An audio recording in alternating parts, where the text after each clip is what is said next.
Today, I have the great pleasure of introducing YA author, the brilliant and beautiful Nic Stone. Nic Stone was born and raised in a suburb of Atlanta, Georgia, and the only thing she loves more than an adventure is a good story about one. After graduating from Spelman College, Nic worked extensively in teen mentoring and lived in Israel for a few years before returning to the US to write full-time. Growing up with a wide range of cultures, religions, and backgrounds, Stone strives to bring these diverse voices and stories to her work. You can find her goofing off and or fangirling over her adorable little family on most social media platforms. So listen, I feel like I cannot express enough how amazing this woman is, wearer of many shades of lipstick that all show up popping. I'm too excited for us to jump into this conversation. And like any prepared interviewer, we probably have way more content than we have time. So we need to get it on and popping. So the lovely Nic Stone, are you with us? Are you ready? I'm here. I'm ready. Let's do this. This is exciting. Let's do it. So listen, I think you know that I was an ELA teacher, and I appreciate a writer. I feel like I can see him a mile away. You know, one fish, two fish, red fish, blue fish. We all start somewhere.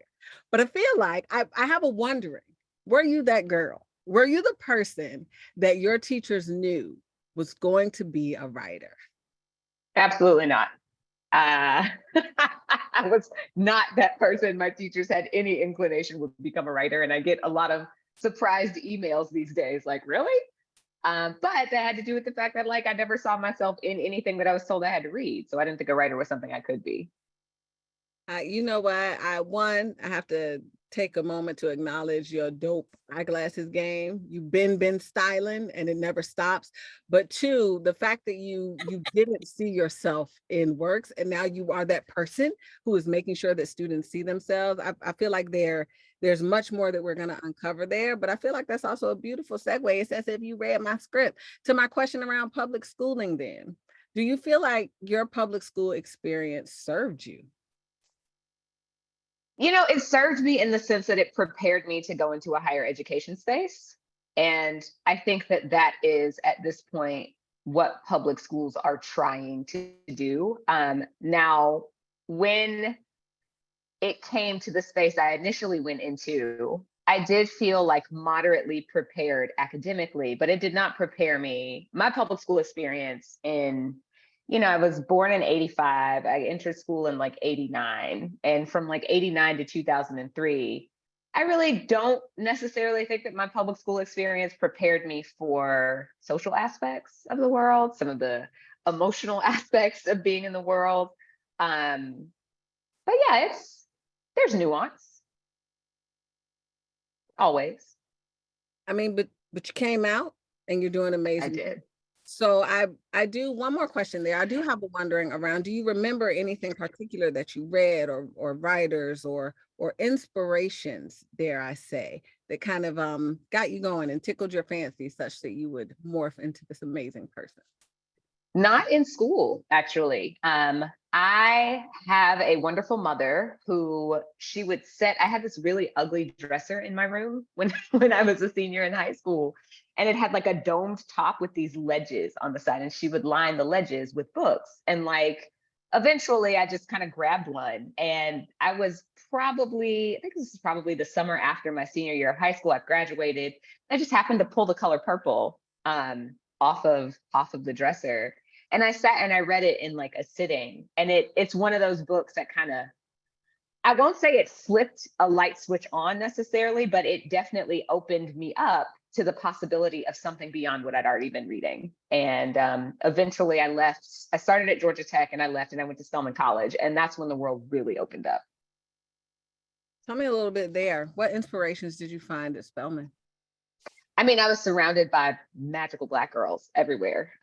Going from Georgia Tech, which is a predominantly white institution, to a place where Blackness was celebrated, it was lauded, and it was the norm, right? So I didn't have that, I call it the cloak of lead that I would walk around with on Georgia Tech's campus, where I felt like there were people looking at me and kind of wondering whether or not I was qualified to be there.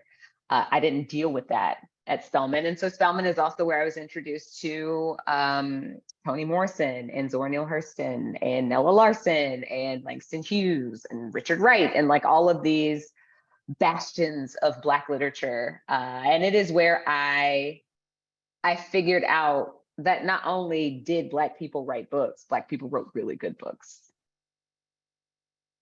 Come on, Black people wrote really good books. So, but you know what's really dope? Not only everything that comes out your mouth, but what's really incredibly dope about the inspirational folks that you've named is that they served as inspirations for you, but you, my dear, out here inspiring other folks. And I feel like I can say this because I know, because I talked to some children. So I want to say that we had the honor of visiting the Blue Legends at Longwood Preparatory Academy in the Bronx. Now, something to note about this school is that it is situated in the US's most impoverished congressional district, right? Mm-hmm. So we entered into this space, and it is one of NYC-DOE schools. We entered into this space and we circled up with some kiddos, and we were like, talk us through what you're seeing, what you're feeling, how this resonates. So before I let us hear what we have to say, shout out to Principal Dr. Asia Johnson and her team, her network inclusive of Principal Sam Pugh. Let's hear what these kiddos had to say. According to the medical examiners, there was a 2-hour gap between the estimated time of death and when the cop called it in.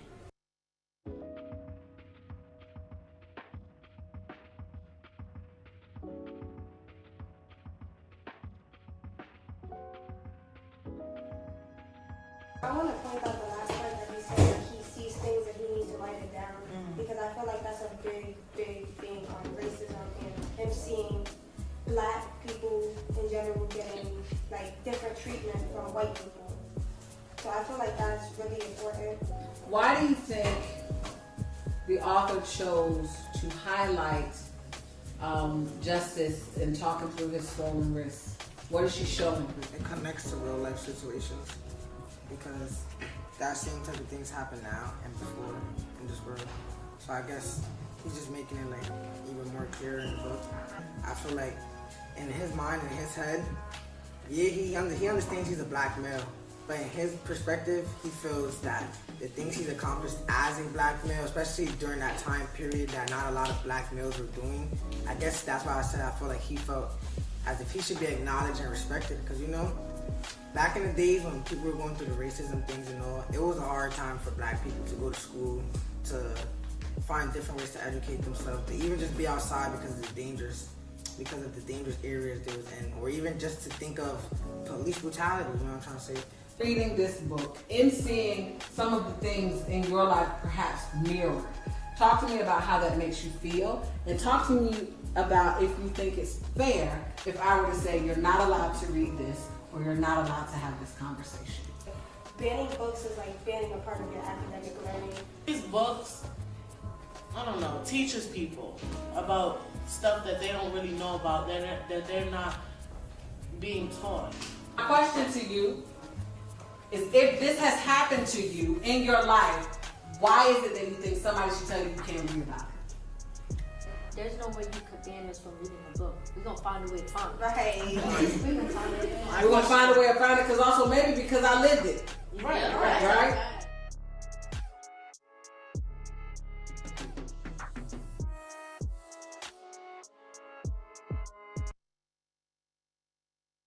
An inspiration indeed. Dr. V. Yes, Tanishia, that was dope. I was like really getting into it. And then you heard when the young sister said, you know what, you can't really ban books because we're going to find a way to find those books. And then I love how you, being the teacher that you are and the researcher that you are, you followed up with, yeah, because this is your life. So thank you, Tanishia, for showcasing, the hearts and minds of our young people with that video. Gratitude. Nic. Hi. I have to admit, as a researcher and a fan of Black women's literature, I'm always interested in the social and cultural context in which a book was birthed. Your book, Dear Martin, was originally published in 2017. Mm-hmm. Share with us your why.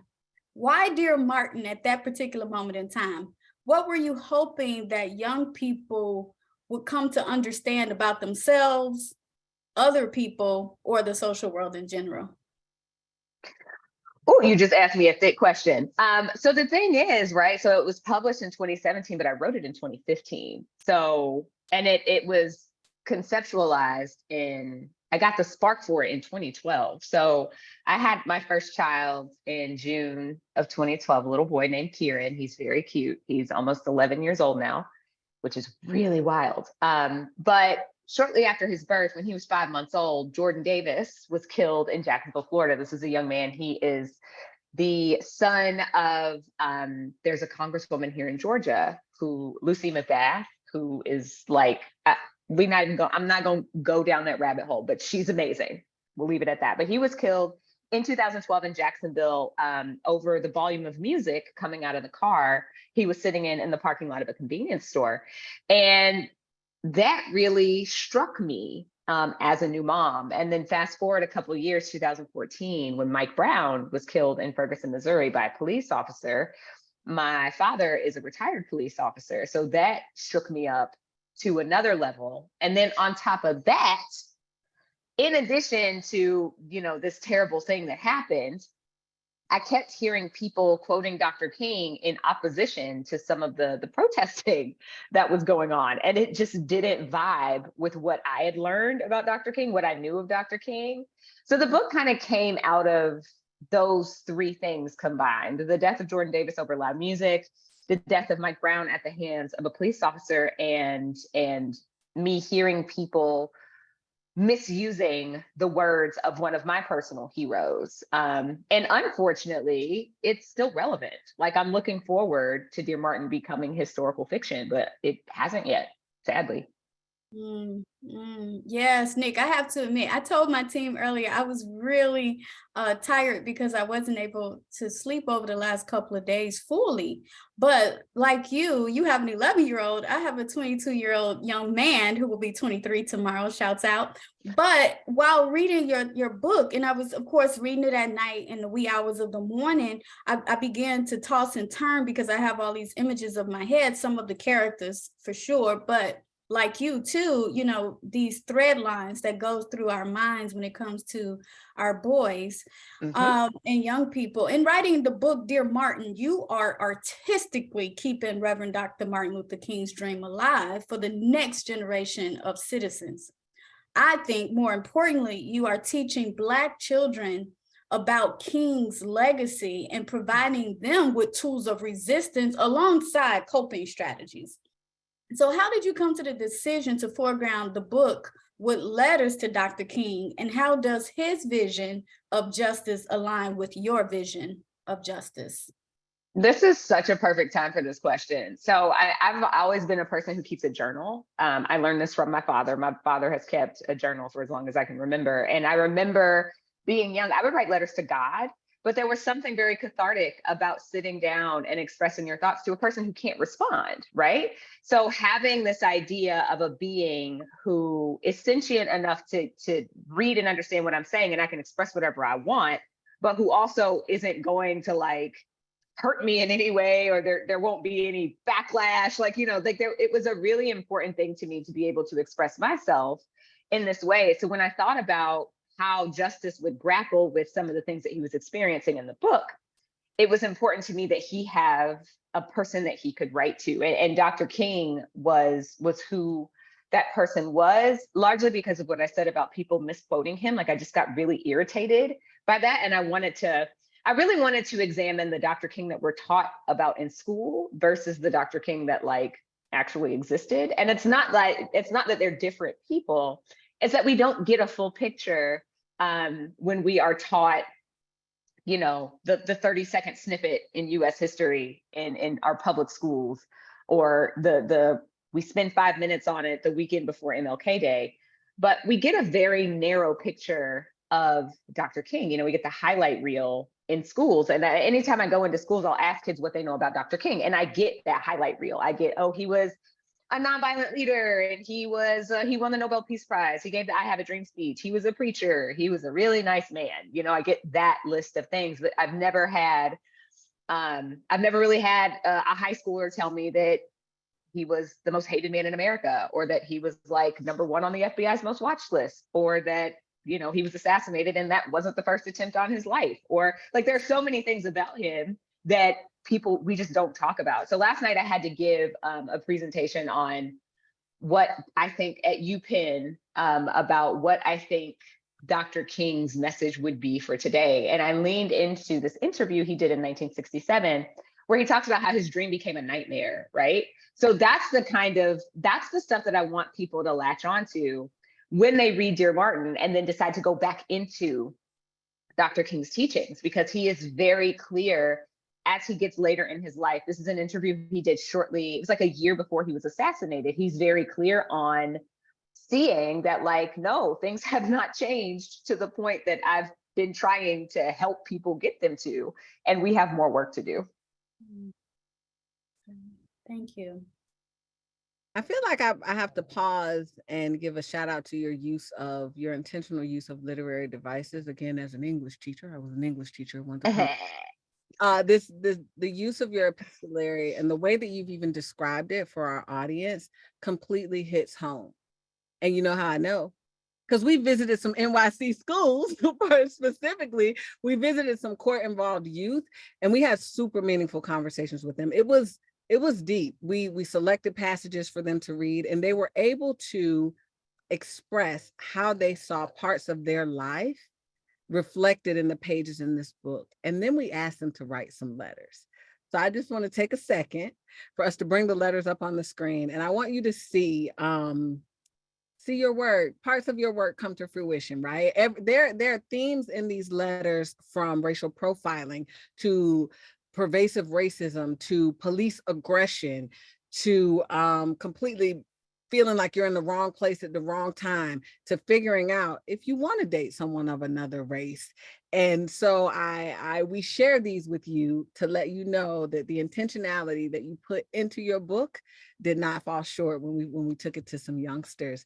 So just want to give thanks to Principal Sharif Rashid of Passages Academy and all of his students. But I also want to be clear. These are students, court-involved students in New York City, but not all New York City students can read Dear Martin. Concretely, Dear Martin has been banned in libraries and classrooms around the United States. So our friends at PEN America are doing an amazing job of tracking the conversations and legislation around book bannings. They've even made that information available via open source. I'm pretty sure we're going to share out a link. So just a few things to highlight. In 2021 and 22, 1,648 books were banned. 40 of those featured characters of color, and 40% of those featured characters of color, and 21% of those featured themes of race and racism. There's more. Students who visit libraries in Florida, Wisconsin, and Mississippi, and then students in classrooms in Missouri, some parts of New York, and North Carolina don't have access to your book at all. So as I get into a few more stats and prep this question up for our audience, I want you guys to really think about what this means for young people. And I see some young people in the audience, so I want you to think about what this means for you. So reasons of your book banning, Nic, have largely included the use of profanity. And an interesting point of some of this debate involving your book is that this veil of morality has been used to prohibit instruction that includes Dear Martin in states where police violence is quite rampant. So we went to this site, Mapping Police Violence, and they report that just this year in Florida, now remember, Florida is one of those places, just this year in Florida, someone has died as a result of police violence every 4.5 days. Again, in Florida, where students don't have access to your book, as a result of police violence, someone has died every 4.5 days. Last year in Florida, again, someone was killed every 5 days. This same database reveals that in 2022, about 7% of the police brutality fatalities began with a traffic violation. This is another theme that we get out of Dear Martin. And allow me to remind everyone that nationwide, Black people are 3 times more likely to fall victim to brutality at the hands of police officers. So all of this you bring to light for us in Dear Martin. So my question, my dear, is how do you reconcile the fact that children can experience this through their cousins and them. They can see police brutality on Twitter, on the news. They can hear about it in schools, but they cannot visit their local library and read a New York Times bestseller that deals with the topic. Where does that land for you? I mean, you can't reconcile it. It's irreconcilable, right? Like I think it's stupid, frankly. And I think a thing that's interesting to me. So you mentioned Missouri. Missouri is one of those states where, you know, in 2018, I was visiting schools, and then 2 years later, parents are in an uproar about the book that I visited the school about, right? And something that I saw a parent actually said at a school board meeting, because there was talk of, oh, well, there's language. Okay, well, a parent pointed out that like in a lot of these books that they're still teaching in high school classrooms, you have the N word with the hard R just all throughout the book.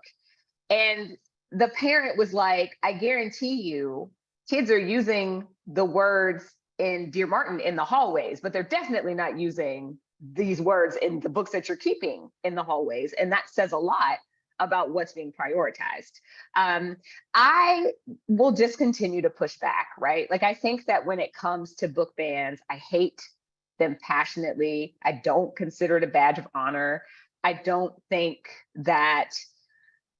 see anything positive about it at all. You know, there are people who say, well, don't they help book sales? Sometimes they do help book sales. They've helped my book sales. I will definitely admit that. But even that, like the idea of prioritizing book sales over the people I wrote the book for having access to it, like I just can't get with that, right? So for me, it's always going to be a fight. It's always going to be me doing my best to show up, to make sure kids know that they are visible to me, that I am going to continue writing books for them, even if the people around them don't want them reading the books. And I think hopefully as we progress and students get louder, because that's really what's really helping when it comes to these book bans, are students deciding that they're fed up and they're standing up and they're telling they're going to the school board meetings and they're telling the school board, yo, no, you're not going to take this book from us. They're telling the principal, we're not cool with this. They're the kids. There are so many kids right now who are standing up and speaking out against this stuff, and I couldn't be more proud of them. So definitely appreciate that. And I feel like we talked a little bit about book bannings, but I'm curious as to if your sentiments are the same for the legislation. So the legislation, it uses the terms divisive, and it says that we should stray away from works that blame or drudge up feelings of discomfort, guilt, or anguish. So talk me through, you had a visceral response. What's the legislation do? The laws ain't popping? What's the legislation doing? Oh, Lord. The fact that this man, I'm not even going to say his name. He is Voldemort to me at this point. This man in Florida who I'm so ready to, like, I want to, like, square up with this guy. He literally said that he was banning books because they provoke political activism, or they encourage political activism. Like, he doesn't want activism to be a thing that he has to deal with, and is very open about that, right? And the legislation is you are correct that I reacted viscerally, because I think that it's dangerous in a lot of ways. I think that a lot of the legislation around rewriting history literally is dangerous. There's one of my heroes is a man named Elie Wiesel. He passed away, but he was a Holocaust survivor. He won the Nobel Peace Prize in 1986. This is the same year that MLK Day was first celebrated, and I was like a year old, right? So something Elie Wiesel said in his acceptance speech for the Nobel Peace Prize was, "It is the memory of evil that serves as a shield against evil."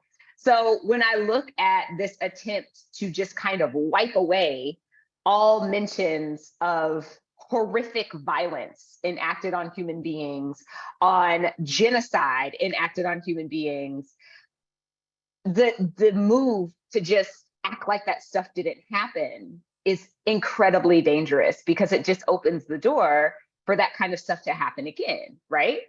I think the other piece of this for me is that whose feelings exactly are we prioritizing in this? As I mentioned, growing up, I saw no books. There was not there. I cannot name a single book that had a Black female character in it, period, between like my entire matriculation up through graduating from high school. Not only that, the books I did see with Black characters were The Adventures of Huckleberry Finn, where the Black character was an escaped enslaved person being saved or helped by a little white boy.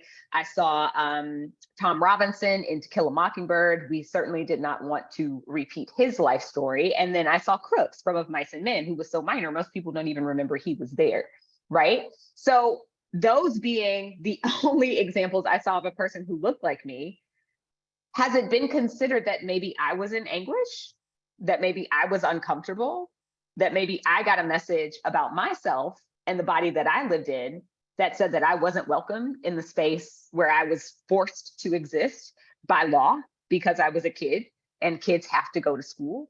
You know, I think that where I really struggle with some of this legislation is that it only prioritizes white children. It doesn't prioritize any other children, because for a lot of these people, most other children aren't considered children. They don't consider them children.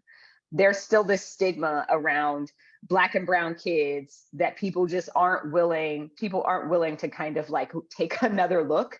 And so until we get to the point where we're willing to prioritize the feelings of all children, the comfort of all children, either we're going to prioritize the comfort of all children, or we're going to be okay with kids learning things that make them uncomfortable, because life isn't comfortable.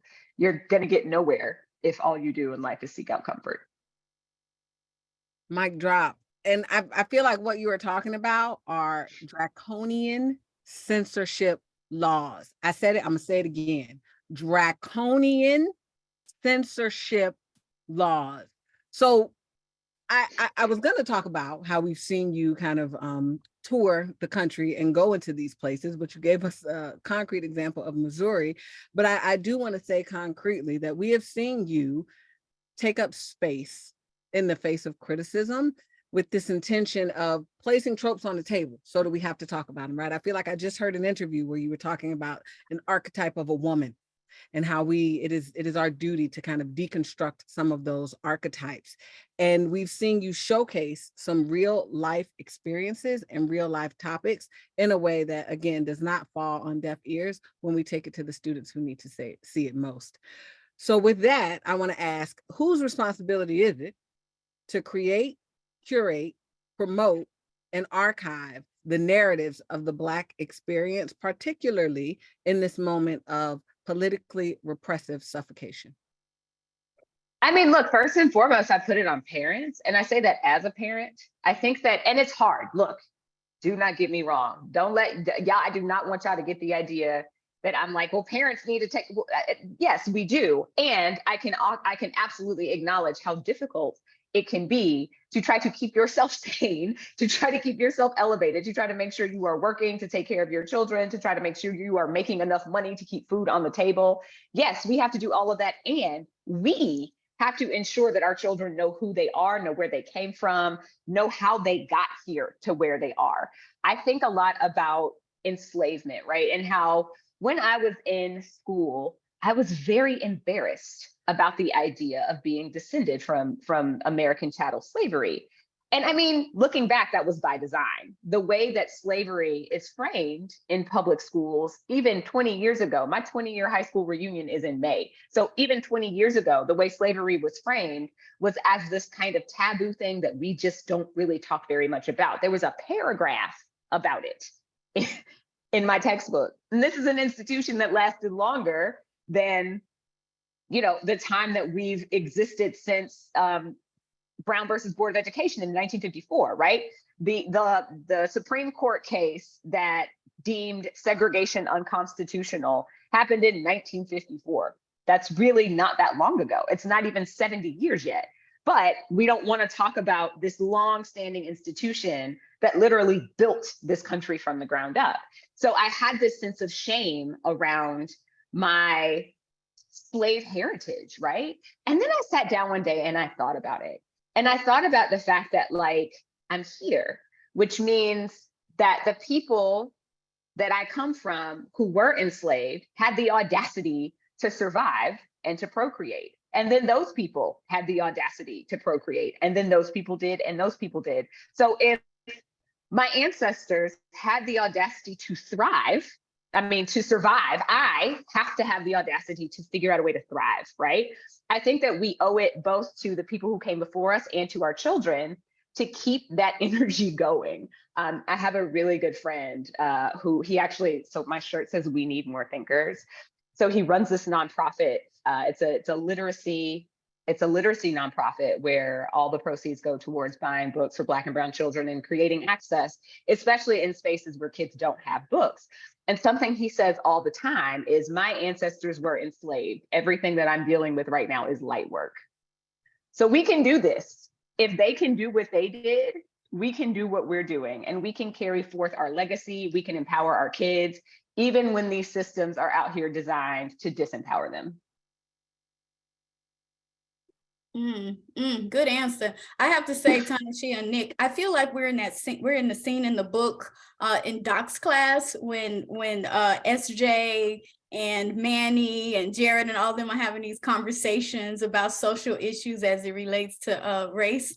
So let's stay here. Let's talk about police violence. Now, Nic, according to a recent article published by The Guardian, it was actually in January of this year, law enforcement killed in last year in 2022, U.S. law enforcement killed at least 1,176 people, making 2022 the deadliest year on record for police violence since 2013, which is when experts first started tracking nationwide killings. Nic, how has your book, Dear Martin, maintained relevance in light of the continued police violence and racial backlash?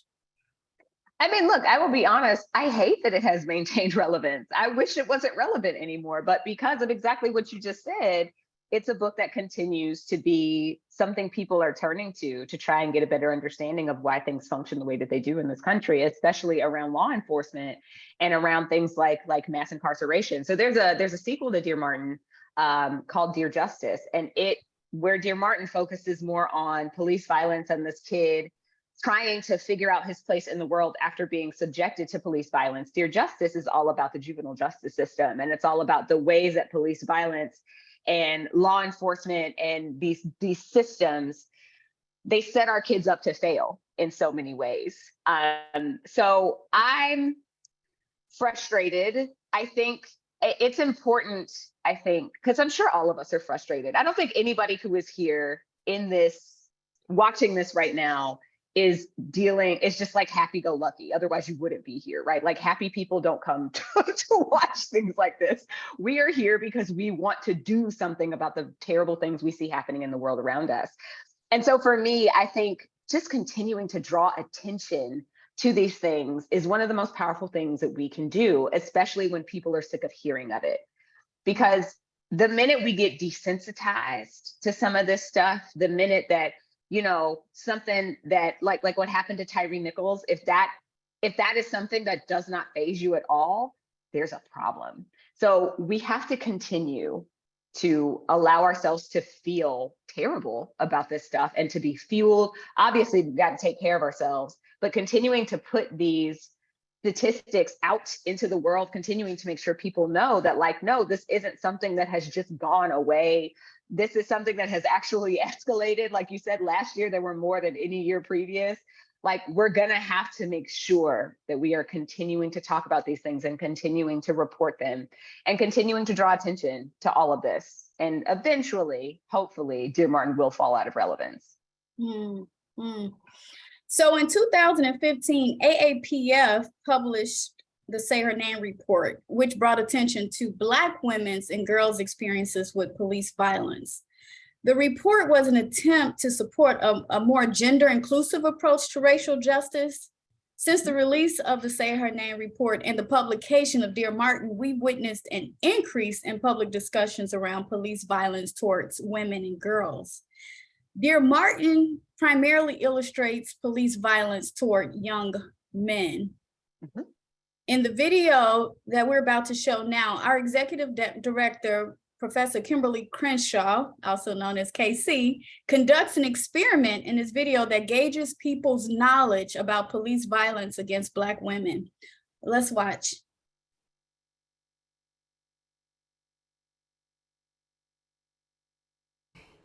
Those of you who are able, please stand up. Okay, so I'm gonna name some names. When you hear a name that you don't recognize, you can't tell me anything about them, I'd like you to take a seat and stay seated. The last person standing, we're gonna see what they know, okay? All right. Eric Garner, Mike Brown, Tamir Rice, Freddie Gray. So those of you who are still standing, I'd like you to turn around and take a look. I'd say half to most of the people are still standing. So let's continue. Michelle Cusseau.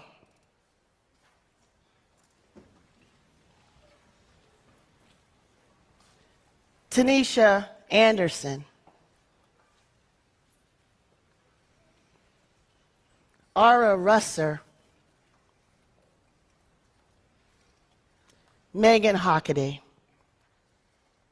So if we look around again, there are about 4 people still standing.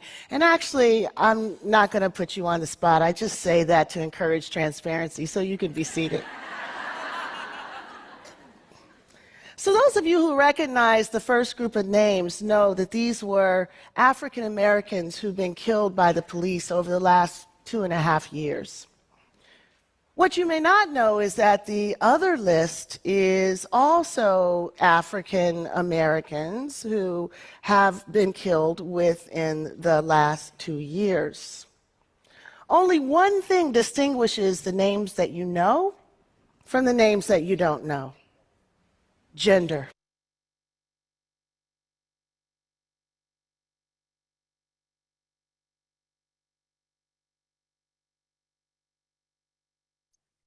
Wow, sobering. So for you, Nic, how do we help young people internalize that violence is not just toward young Black men, but that Black women and girls too are highly susceptible to violence at the hands of the police? Which, like I said, it's the same answer as before. Like, we have to keep talking about it. We got to keep bringing it up. When the most recent Breonna Taylor news kind of came down the pipeline, I cried. And I think that obviously it highlights a bigger issue, just the issue of misogynoir, just dislike, hatred of Black women and Black womanhood. But I think that also we really have to be careful about what we sensationalize. When it comes to police violence in general, we have to be careful to make sure that we are addressing all of it, right? And I'm not even just talking about violence against Black men and violence against Black women, like and like white cops being violent against Black people. And I think right now, and this is thankfully changing, but up until the death of Tyree Nichols, I think that the idea of police violence had a very specific face. And now we're beginning to see that it's less about the perpetrators. It's less about the people who are carrying out the police violence that shows us where the problem lies. And it's more about the victims, who is actually being impacted by police violence. So if 5 Black men can carry out a terrible, terrible act on another Black man, that says to me personally that it had little to do with the Blackness of the officers and more to do with the Blackness of the victim. And I think the same is true when it comes to women, right? It says more about the system when you look at the fact that these are Black women being killed and nobody's talking about it. That says a lot about how we think of Black women. So we have to be not only mindful, but vocal, I think, about shouting as many of these names as we can from as many rooftops as we can get onto. Yes, Nic, thank you so much. Thank you for being a piece of art. And thank you for responding to these very important and essential questions that are relevant to our young people's survival and care. So next, I would like to welcome Anaya Francis, a research and writing staff member and young scholar ambassador into the conversation. AAPF's Young Scholars Program centers Black girls and young women in research conversations about policy initiatives that would affect their social and political conditions. Dear Martin mostly centers Black boys, but as we know here, the condition of Black boys and girls are intimately tied together. Let's hear from our young scholars and other audience members. Welcome, Anaya. Can you share questions and comments from the audience, please? Sure. Thank you, Dr. V. And I must say, what an insightful and meaningful conversation this has been. Thank you, Nic, for being here with us.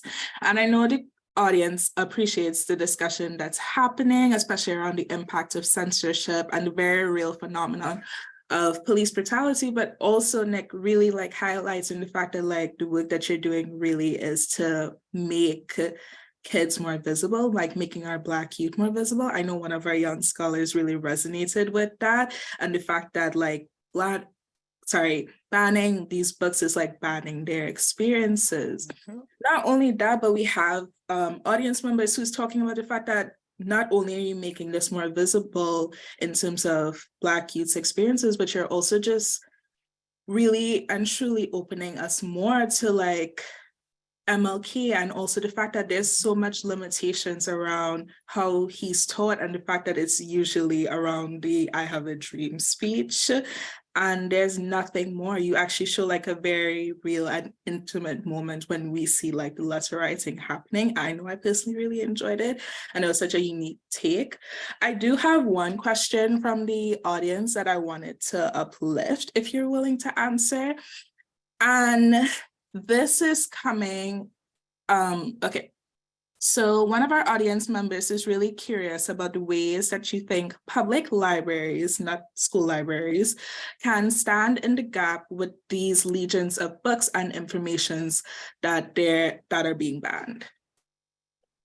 I will be totally honest, the stuff that I see out of public libraries is astounding to me. I think that a lot of public libraries, first of all, give yourself credit for the work that you're doing.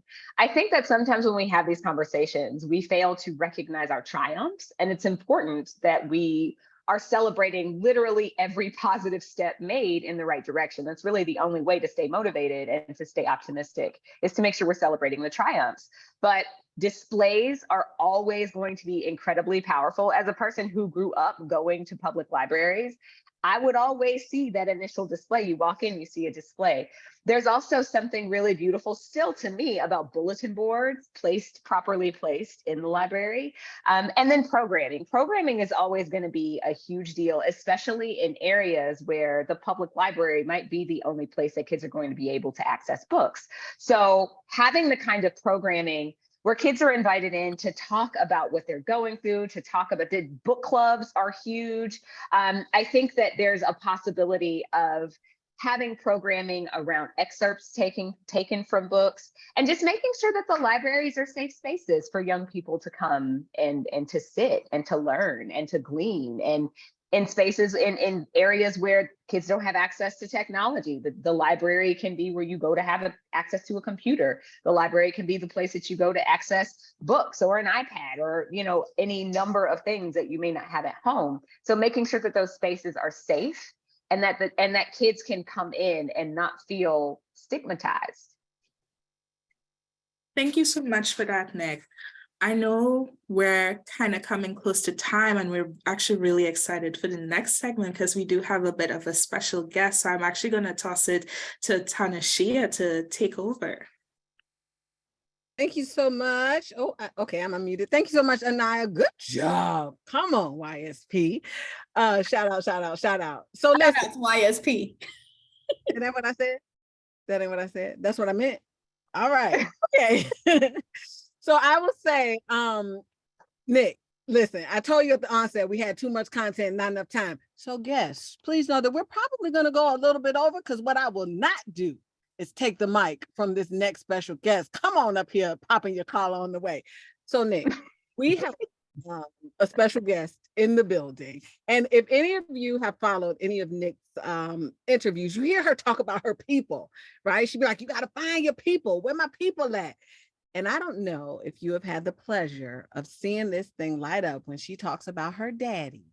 But tonight we have Mr. Tony Bouie, Papa Nic Stone, in the building. And one thing I got to say before I start asking you these questions, because y'all, he was so sweet earlier today. He said, Nicole knows I'd do anything for her. So come on, Daddy, it's your time to talk about your little baby and tell us what makes her so special. So I want to start with an early memory, your earliest memory of when you knew this baby was special and when you knew that she had stolen your heart. She has always stolen my heart. And when I told you I would do anything for her, I meant it to my heart, you know, because I would.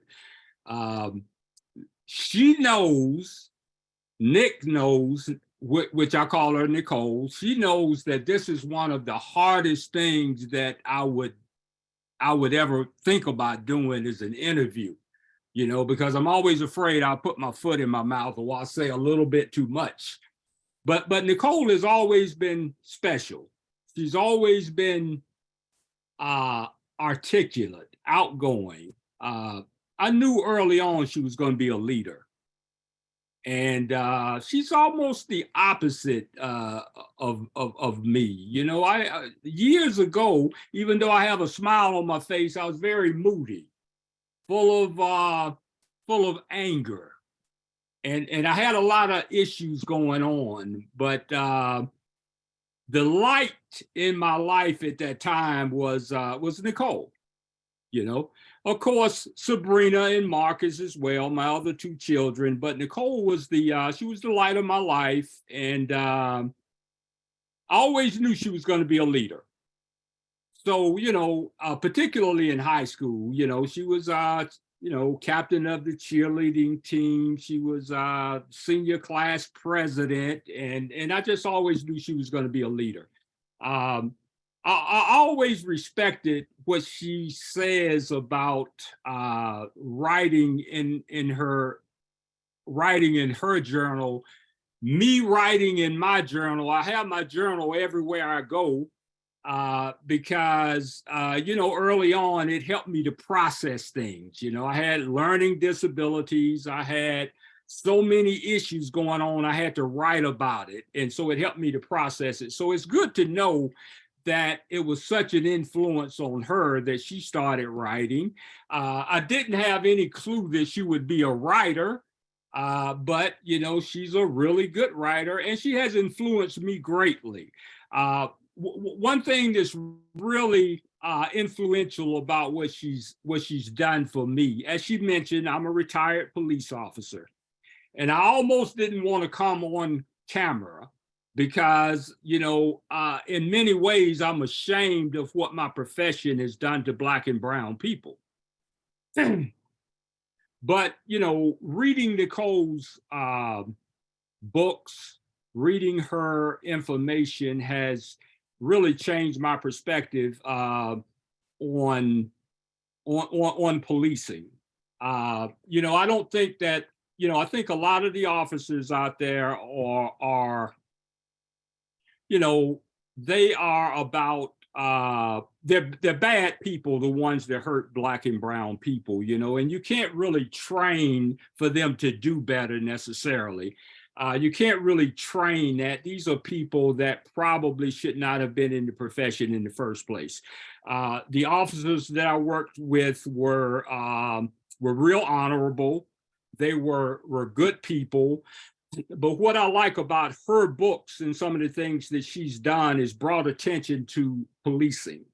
That's something that badly needed to occur in order for the culture of secrecy that police officers have, the men and women in blue. We had this secrecy going on. In order for this to change, in order for the policies to change, you have to shed light on the issues, on the problems, and she's done a very good job in doing that. And so I'm just really proud of her at this particular point in time. I can't tell you how much, You know, I really admire her. I've told her when I grow up, I want to be her. I received. And you know what? I feel like I had 3 questions for you, but you didn't answer them all. That's what happens when I tell you my questions ahead of time, because you have taken us through how this baby inspires you, how this baby has done an amazing job putting this book together, how this baby has highlighted the secrecy of police brutality. And I don't know why we didn't get you to just moderate this thing. But I do have one final question, and I am sorry to Sabrina and Marcus, because you might clearly have a favorite. I'm not going to put you on the spot and say who is your favorite, but I am curious about what excites you about where you see Nic going and where you see her writing going.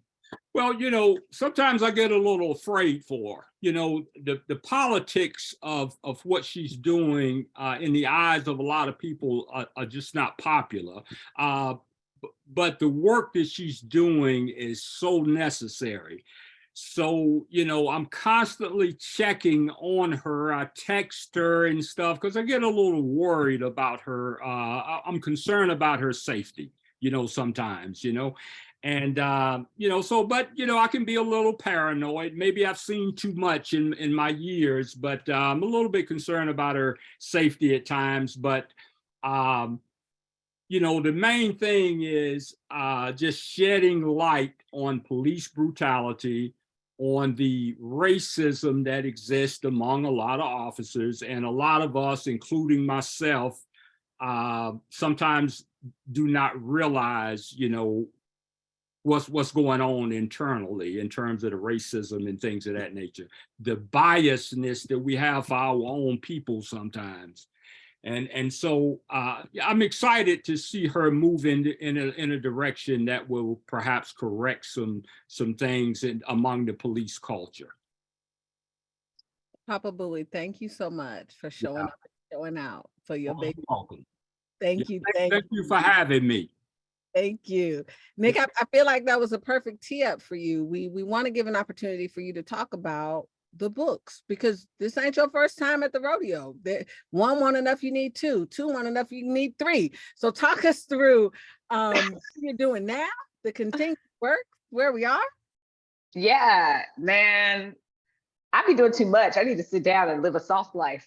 But so I actually just released, you mentioned Dr. Ibram X. Kendi, who is the older brother I never had. And so Stamped, the book Stamped, the Jason Reynolds adaptation of Stamped from the Beginning, is one of the most banned books in America. And this, I'm sure, will be one of the most banned books in America this year. This is How to Be a Young Anti-Racist. So I adapted this one, and it came out at the end of January. And then my next work will probably also be banned because it deals with stuff people don't like talking about as well. Not race in this case, but there are some things. This is a book about mental health, but it's called Chaos Theory. And it comes out in a week. It comes out on February 28th, which is really exciting. But both of these books, so How to Be a Young Anti-Racist is a young adult adaptation of Dr. Ibram X. Kendi's memoir, How to Be an Anti-Racist. And it really just goes into what anti-racism is and how to participate in it by choice. Lots of definitions. There are definitions for racism, for anti-racism, for racist idea, for gender racism, for queer racism, for space racism. Like it's a book chock full of definitions, which makes things a little easier to do when you actually know what you're talking about and you can agree on what a term means. That's how we start to break things down, right? So, and then Chaos Theory is a novel, and it's all about mental health. You know, over the past few years, especially the pandemic highlighted what is a mental health crisis. We have a mental health crisis going on, especially in the Black community. And so I actually wrote Chaos Theory in 2014, but it was one of the books that the publishers didn't want initially. So during the pandemic, I was like, oh no, y'all about to publish this one. So we're gonna rework it, and then we're gonna put this one out into the world. And I'm glad that I pushed for it because it's a really good time for it. It follows a young lady who is living with a diagnosed psychiatric disorder. I have 2 diagnosed psychiatric disorders, and she finds herself colliding with a young man who is also dealing with some stuff, but isn't quite ready to admit it yet. So he's dealing with some substance abuse issues. And the book is all about grappling with a brain that works a little differently than we're told it's supposed to. And it's the most personal book I've ever written. I am terrified about it being out in the world, but here we are. We're just going to keep it going. As a former teacher of students who receive special education services, I got to thank you for that. And I got to thank you for making the space for that. So we are almost there. Audience, yes, we're about to get to some ways in which you can be activated. But first, Nic, we cannot have an author talk without having you bless us with an author reading. So I think, are you going to fumble through one of those books and spit some bars for us? I think we're going to do a passage from our favorite band book, because I feel like this is my favorite passage to read from Dear Martin, because it really does get at the heart of this kid's journey. So January 19th, Dear Martin, you know, I don't get how you did it. Just being straight up. Every day I walk through the halls of that elitist ass school, I feel like I don't belong there. And every time Jared or one of them opens their damn mouth, I'm reminded they agree. Every time I turn on the news and see another Black person gunned down, I'm reminded that people look at me and see a threat instead of a human being. There was some white dude on TV after the Tavarius Jenkins thing broke, talking about how cases like his and Shamar Carson's deflect from the issue of Black on Black crime. But how are Black people supposed to know how to treat each other with respect when, since we were brought over here, we've been told we're not respectable? What the hell are we supposed to do, Martin? What am I supposed to do? Be like Manny and act like there's nothing wrong with a white dude asking his niggas to help him exploit a Black girl? Do I just take what they dish out? Try to stop being so sensitive? What do I do when my very identity is being mocked by people who refuse to admit there's a problem? I know I did the wrong thing tonight, but right now, I can't find it in me to be remorseful. Those assholes can't seem to care about being offensive, so why should I give a damn about being agreeable? I gotta say, I've been reading your sermons and studying your books for 6 months now, and it feels like all I have to show for it is frustration and a sense of defeat. I swear I heard some girl ask, why are Black people so angry all the time, as I left Blake's house? But how else am I supposed to feel? My hand hurts. I'm going to bed. I read that passage when I have the opportunity to read from this book, because it's a passage that is truly all about the humanity of this character. All forms of bigotry, racism especially, are about dehumanization. And until we are able to hold space for ourselves to feel a full range of emotions, we won't be able to hold space for other people to feel a full range of emotions. So I will continue to write books where kids are feeling what they feel, and we have to grapple with it, because I think it's important. Nic Stone, thank you so much for showing up as you and doing what you do. It was a dramatic pause. You messed up my gratitude. No, my bad. But I do have one final question before I kick us over to some activations. Ma'am, top 5 rappers. Oh, why you do me like this? I mean, it's so up. I mean, okay, well, it depends, right? Because like different rappers is rapping about different stuff. As we talk about we're talking like rappers, like conscious rappers, we talking trap music, like what are we talking here? Because ladies and gentlemen, my list is falling. I'm just saying, like what I'm bumping in my car is whatever like comes Future to mind. and Migos. So Kendrick is up there, Future, Migos, Nas, and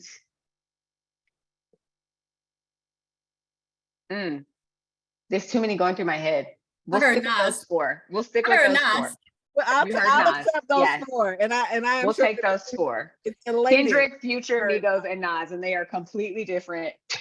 You're getting wildly different music from each of those individuals. Accepted. I don't know why ATL. I thought you might say some Atlanta rappers. I thought that was gonna be a great. I did. For you. Well, I'm sorry. I thought it was gonna be a great tee up for you to talk about Killer Mike, because I was gonna say now it's time for some action. So again, Nic, thank you so much for the time. I'm gonna come back and thank you again properly. But Heather Fleming, I think you're gonna lead us in what the people can do and how we can get up to get down to do the right thing. Yes. Hello, everyone. Thank you so much, Nic, Mr. Bouie, Tanishia, Venus, and Anaya. Anaya, you did a wonderful job for such an encouraging dialogue. So, hello, everyone. My name is Heather Fleming, and I am the senior organizer here at AAPF. But for the sake of transparency, I also wanted to make sure that you all knew that I am one of Nic's new besties. And that's what this photo shows. And then I also have proof of that in writing because you see, she actually wrote it in the book. So that's that second picture. All joking aside, though, I personally want to thank Nic for her writing and activism, and thank Mr. Bouie for inspiring Nic's brilliance and care for our communities. I recently had the great fortune of hearing Nic speak in my city, St. Louis, Missouri, with our other best friend, Brittany Hogan. So I can empathize with how inspired and spurred to action many of you probably feel right now. Hearing her words for me felt like self-care and community care all at once. And it gave me just what I needed to keep going in this moment. So if you want to know practical next steps, I'd like to provide you with a few ideas, suggestions, and resources. In the chat right now, we are dropping, and we have provided the links to 2 documents that list several activations you can pursue to get involved. The first is time-based, and we'll provide you with suggestions for what you can do based upon specific timeframes. Whether you have 5 minutes or 5 days, we have suggestions for ways that you can learn, connect, and organize. And the second one provides you with activations based upon the levels at which they are being organized. And so we list several national efforts you can join, but also include suggestions for what you can do to connect with like-minded individuals organizing in your state and local community. They include some of the following. So with the time-based activations, again, if you have 5 minutes, there's something you can do. If you have 10 minutes, there's something you can do. We have things listed all in that document for you. And then when we get to national activations, we have organizations and ways that you can get involved. Of course, here at AAPF, we have a number of events. We have Under the Blacklight Talks, we have our Truth Be Told program, and we have our Books Unbanned book club and program. And so please check those out, get involved. We also have other organizations that we partner with, such as PEN America and Unite Against Book Bans, and Zen Education Project. And so please visit those sites as well. We include the links in that document. There are events that you can organize right now, just this Thursday, 2 days from now. The Dream Defenders, who is one of the organizations also listed, the Dream Defenders is hosting a day of action where they're asking students, educators, people that are united around this issue to join together to either walk out of their schools to show solidarity with those of us who support educational freedom, or you can have a teach-in so that you can do the same, except right in your classrooms, right in the areas where you provide education or where you receive your education.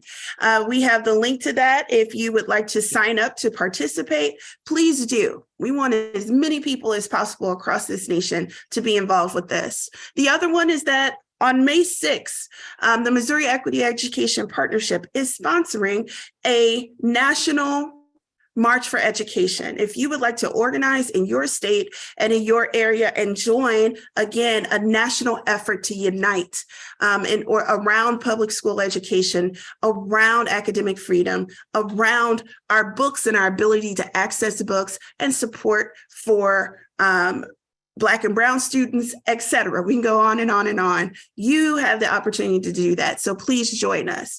There are also programs that you can look at. There is a scholarship program to go along with. It's a program for the Route 66 and looking at racialized spaces along Route 66. Really, really good. For as far as state and local ways that you can get involved, we also have in there tips for getting involved And we have included, if you decide that you want to write to your legislator, write a letter to the editor, whatever it may be, we have a document that we also linked in there called Sample Communications that we really want you to feel free to access and utilize. But no matter what you choose to do, just do something. Every single one of your skills, talents, and abilities is needed. So now I'm going to kick it back to Tanishia to close us out and to let you know just how much we appreciate you. Tanishia. Thank you. Thank you so much, Heather. And thank you so much, friends. So let me give a little bit of gratitude, but let me first start by saying I would be remiss if I did not correct myself out here quoting Redman talking about Killer Mike. Man, I lost my rap card, but I had many songs going on in my head, but Nick, come on, I'm a hip hop head. So I must say, this has been quite an amazing evening. And I feel like I need to give gratitude to the folks that we see. So thank you, Nic Stone. Thank you, Papa Tony Bouie. Thank you, Venus Evans Winters. Thank you, Anaya Francis. And thank you, Heather Fleming.